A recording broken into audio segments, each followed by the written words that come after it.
Suatu hari, saat kota Madinah sedang dalam suasana aman dan tenang, terlihat dari tepat ketinggian di pinggir kota, debu tebal yang mengepul ke udara. Debu itu semakin meninggi, bergumpal-gumpal hingga hampir menutupi angkasa. Angin yang bertiup menyebabkan gumpalan debu dari butiran pasir Sahara yang lembut dan terbang menghampiri pintu-pintu rumah di Madinah dan berhembus dengan kuatnya di jalan-jalan. Orang-orang menyangka ada badai yang menyapu dan menerbangkan pasir, tetapi kemudian dari balik tirai debu itu mereka mendengar terbesit kabar tentang kedatangan kafilah besar yang panjang. Tak lama kemudian 700 kendaraan yang syarat dengan muatannya memenuhi jalan-jalan dan mengguncang Madinah. Orang-orang saling memanggil dan mengajak sesamanya untuk menyaksikan keramaian ini, serta turut bergembira atas kedatangan harta dan rezeki yang dibawa kafilah itu. Ummul Mukminin Aisyah ketika itu mendengar suara hiruk-pikuk kafilah yang bergerak maju, bertanya, apakah yang terjadi di kota Madinah? Ada yang menjawab, kafilah Abdurrahman bin Auf baru datang dari Syam membawa barang-barang dagangannya. Jadi kafilah itu yang telah menyebabkan semua guncangan ini? Tanya Ummul Mukminin. Benar, wahai Ummul Mukminin. Jumlahnya 700 kendaraan. Ummul Mukminin menggeleng-gelengkan kepala. Pandangannya menerawang jauh seolah-olah sedang mengingat-ingat peristiwa yang pernah dilihat atau ucapan yang pernah didengarnya. Kemudian ia berkata, aku pernah mendengar Rasulullah bersabda, aku melihat Abdurrahman bin Auf masuk surga dengan merangkak. Abdurrahman bin Auf masuk surga dengan merangkak? Mengapa ia tidak memasukinya dengan melompat atau lari-lari kecil bersama angkatan pertama para sahabat Rasulullah? Sebagian sahabat menyampaikan cerita Aisyah kepadanya, maka ia pun teringat telah mendengarkan hadis dari Nabi lebih dari satu kali dan dengan redaksi yang berbeda-beda. Sebelum tali-tali pengikat perniagaannya dilepas, Abdurrahman melangkahkan kakinya ke rumah Aisyah lalu berkata kepadanya, engkau telah mengingatkanku suatu hadis yang tidak pernah kulupakan, maka saksikanlah bahwa kafilah ini dengan semua muatannya beserta kendaraan dan perlengkapannya aku persembahkan di jalan Allah. Seluruh muatan 700 kendaraan itu dibagi-bagikan sebagai perbuatan baik yang agung. Peristiwa yang satu ini saja sudah cukup untuk mengukir sebuah gambaran yang sempurna tentang kehidupan sahabat Rasulullah Abdurrahman bin Auf. Dialah saudagar sukses yang lebih sukses daripada kesuksesan yang pernah ada. Dia merupakan orang kaya dengan kekayaan yang melimpah ruah. Dia adalah seorang mukmin yang bijaksana yang tidak ingin bagian dari keuntungan agamanya hilang begitu saja dan tidak sudi kekayaannya membuat dirinya tertinggal dari kafilah iman dan pahala surga. Untuk itu, ia mendermakan harta kekayaannya dengan kemurahan hati dan kesadaran nurani. Sebelum saya melanjutkan kisahnya, dimohon kepada pemirsa untuk menonton video ini sampai selesai, serta mohon dukung channel ini supaya semakin berkembang dengan cara like serta berikan komen positifnya. Semoga dukungan pemirsa menjadi pahala dan dimudahkan segala urusan pemirsa di dunia dan akhirat. Bismillahirrohmanirrohim. Abdurrahman bin Auf adalah seorang dari 8 orang yang lebih awal masuk Islam. Abu Bakar datang kepadanya menyampaikan Islam, termasuk kepada Utsman bin Affan. Abdurrahman bin Auf telah memasuki Islam pada permulaan dakwah, yakni sebelum Rasulullah memasuki Darul Arqam dan menjadikannya sebagai tempat pertemuan dengan para sahabatnya yang beriman. Tidak ada persoalan yang tertutup bagi mereka dan tiada keraguan yang menjadi penghalang. Bahkan mereka segera bersama Abu Bakar As-Siddiq menemui Rasulullah untuk menyatakan baiat dan memikul bendera Islam. Sejak menganut Islam sampai berpulang ke rahmatullah dalam usia 75 tahun, ia selalu menjadi teladan yang cemerlang sebagai seorang mukmin yang besar. Hal ini menyebabkan Nabi memasukkannya dalam 10 orang yang telah diberi kabar gembira sebagai ahli surga. Umar mengangkatnya sebagai anggota majelis syuro yang terdiri dari 6 orang yang merupakan calon khalifah yang akan dipilihnya sebagai penggantinya. Cepatnya Abdurrahman masuk Islam telah menyebabkan dirinya harus mengalami penganiayaan dan penindasan dari Quraisy. Ketika Nabi memerintahkan para sahabatnya hijrah ke Habasyah, Abdurrahman bin Auf pun ikut berhijrah. Kemudian ia kembali lagi ke Mekah, lalu hijrah untuk kali keduanya ke Habasyah, dan selanjutnya hijrah ke Madinah.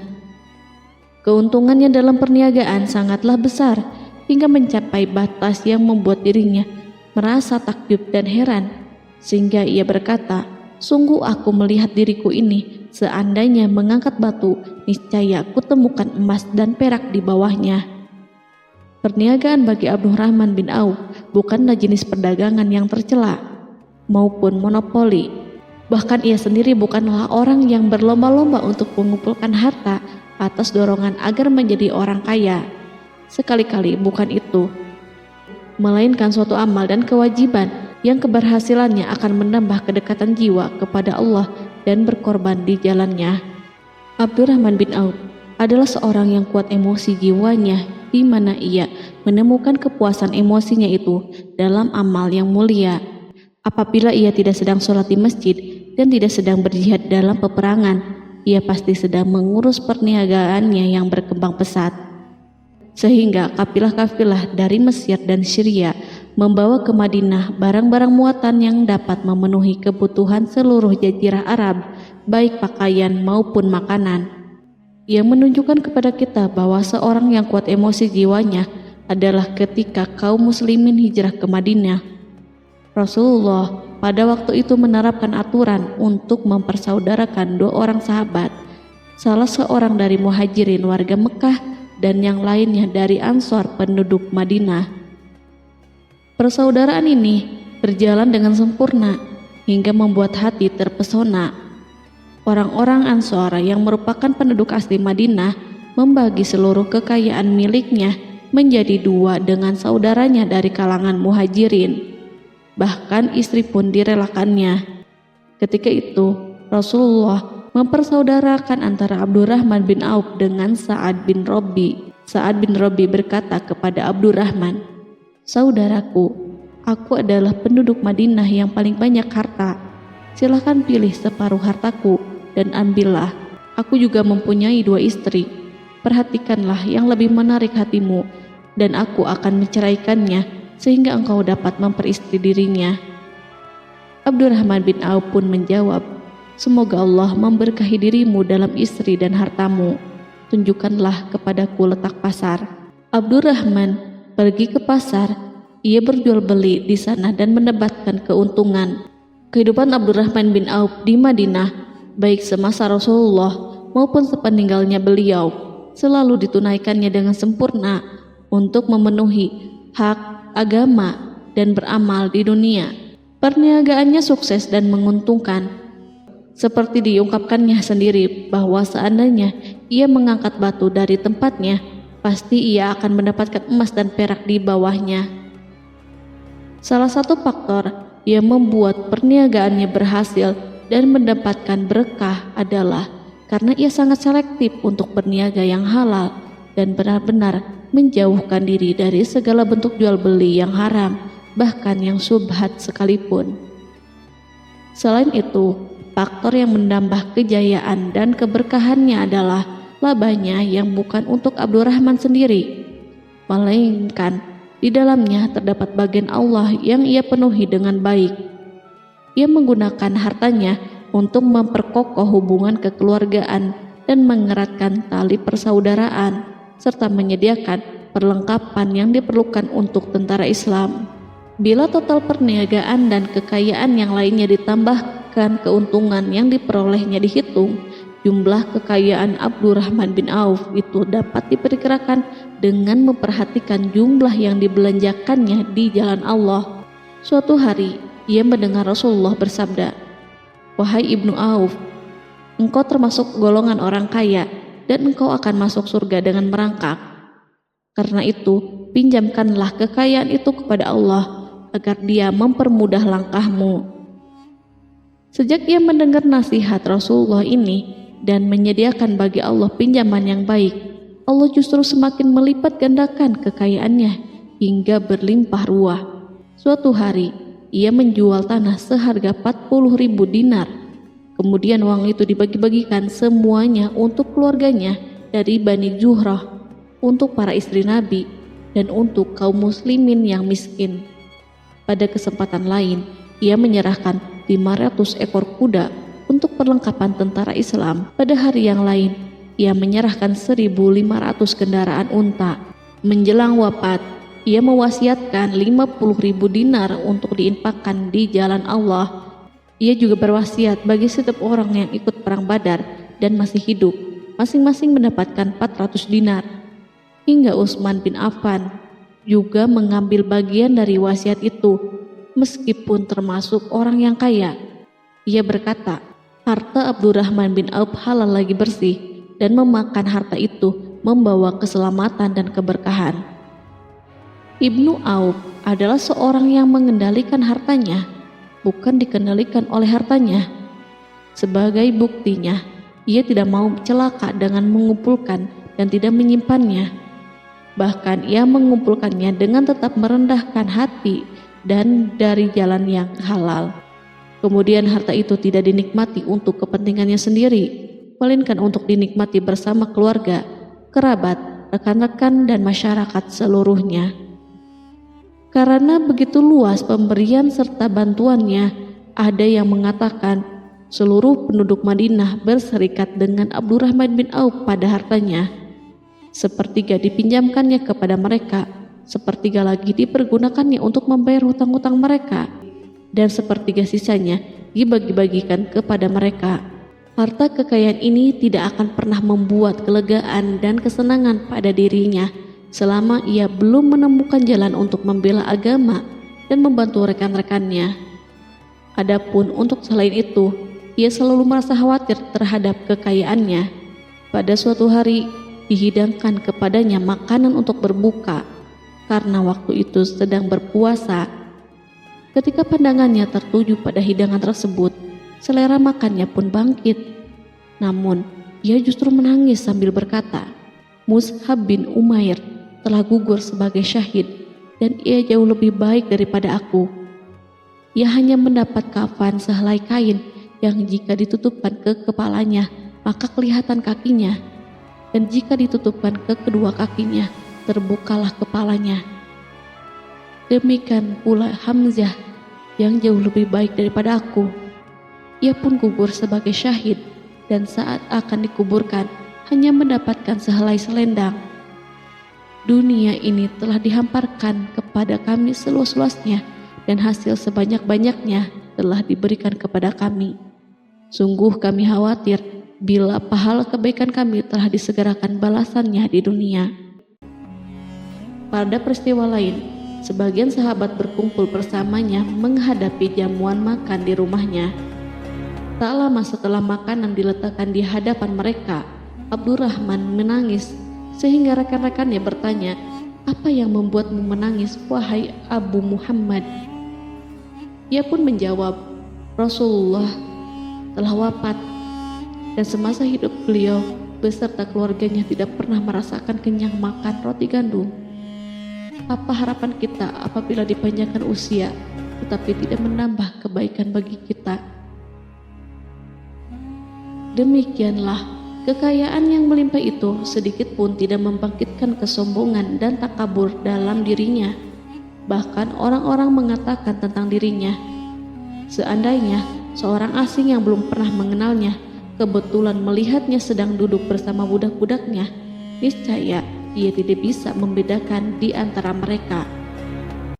Tetapi bila orang asing itu mengenal satu saja sisi jihad Ibnu Auf dan ujian yang dihadapinya, ia pasti langsung mengetahui siapa dia. Misalnya, ia mengetahui bahwa di badannya terdapat 20 bekas luka di perang Uhud, dan bahwa salah satu dari bekas luka itu meninggalkan cacat pincang yang tidak sembuh-sembuh pada salah satu kakinya. Contoh lain, beberapa gigi serinya rontok di perang Uhud yang menyebabkan kecedalan yang jelas pada ucapannya. Saat orang asing itu tahu salah satu sisi ini, ia pasti menyadari bahwa laki-laki yang berperawakan tinggi dengan wajah berseri, kulit halus, pincang, cedal sebagai tanda jasa dari perang Uhud, itulah orang yang bernama Abdurrahman bin Auf. Semoga Allah ridho kepadanya. Kita sudah terbiasa memperhatikan tabiat manusia, bahwa harta kekayaan itu biasanya menyebabkan seseorang suka berkuasa.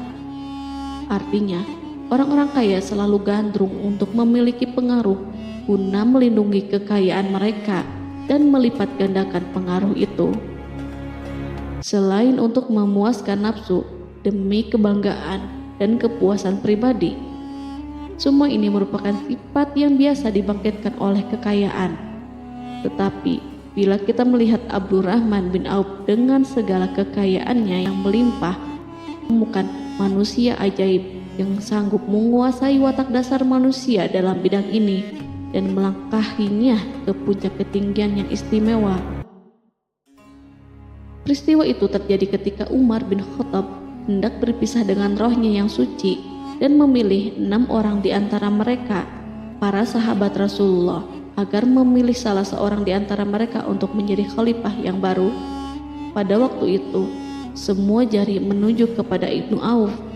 Bahkan sebagian sahabat telah menegaskan bahwa dialah yang berhak menjadi khalifah di antara 6 orang itu. Namun, ia menjawab, "Demi Allah, seandainya diambilkan pisau lalu ditaruh ke atas leherku, kemudian kalian menusukkannya sampai tembus, itu lebih baik aku sukai daripada menerima jabatan tersebut." Demikian, saat awal 6 orang terpilih itu mengadakan pertemuan untuk memilih salah seorang di antara mereka untuk menjadi khalifah yang akan menggantikan Al-Faruq, Umar bin Khattab, Abdurrahman telah menyatakan kepada mereka bahwa ia telah melepaskan haknya yang dilimpahkan Umar kepadanya sebagai salah seorang dari 6 calon yang akan dipilih menjadi khalifah. Dengan demikian, kewajiban mereka untuk melakukan pemilihan itu terbatas di antara mereka yang berlima saja. Sikat juhudnya terhadap jabatan dan pangkat ini dengan cepat telah menempatkan dirinya sebagai hakim di antara 5 orang tokoh terkemuka itu. Mereka menerima dengan senang hati agar Abdurrahman bin Auf menetapkan pilihan kepada khalifah itu terhadap salah seorang di antara mereka berlima. Ali mengatakan, "Aku pernah mendengar Rasulullah menyifatimu bahwa engkau adalah orang yang dipercaya oleh penduduk langit dan dipercaya pula oleh penduduk bumi." Ibnu Auf akhirnya memilih Utsman bin Affan untuk jabatan khalifah dan lainnya pun menyetujui pilihannya. Itulah hakikat seorang laki-laki yang kaya raya dalam Islam.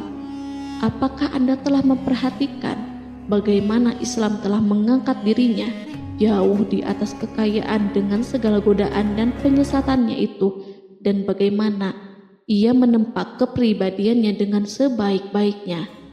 Pada tahun 32 Hijriah, tubuhnya berpisah dengan roh. Ummul Mukminin Aisyah memberinya kemuliaan khusus yang tidak diberikan kepada orang lain dengan memberikan usulan kepadanya ketika ia masih terbaring di ranjang menuju kematian agar bersedia dikuburkan di pekarangan rumahnya berdekatan dengan Rasulullah, Abu Bakar, dan Umar. Namun ia memang seorang muslim yang telah dididik Islam dengan sebaik-baiknya, sehingga merasa malu bila dirinya diangkat dan disandingkan dalam kedudukan tersebut. Selain itu, ia telah membuat janji dan ikrar yang kuat dengan Utsman bin Maz'un, yakni jika salah seorang di antara mereka meninggal sesudah yang lain, hendaklah ia dikuburkan di dekat sahabatnya itu. Saat rohnya bersiap-siap memulai perjalanan yang baru, air matanya meleleh, sedangkan lidahnya bergerak-gerak mengucapkan kata-kata, "Aku khawatir dipisahkan dari sahabat-sahabatku karena kekayaanku yang melimpah ruah." Namun, ketenangan dari Allah segera menyelimutinya. Lalu senyuman tipis menghiasi wajahnya disebabkan sukacita yang memberi cahaya dan kebahagiaan yang menenteramkan jiwa. Ia memasang telinganya untuk menangkap sesuatu, seolah-olah ada suara yang lembut merdu yang datang mendekat. Ia sedang mengenang kebenaran sabda Rasulullah yang pernah beliau ucapkan, Abdurrahman bin Auf di dalam surga. Ia barangkali juga sedang mendengarkan janji Allah dalam kitabnya. Orang yang menginfakkan hartanya di jalan Allah, kemudian tidak mengiringi apa yang diinfakkan itu dengan menyebut-nyebut dan menyakiti perasaan penerima, maka memperoleh pahala di sisi Rabb mereka. Tidak ada rasa takut pada mereka dan mereka tidak bersedih hati. Quran Surat Al-Baqarah ayat 262.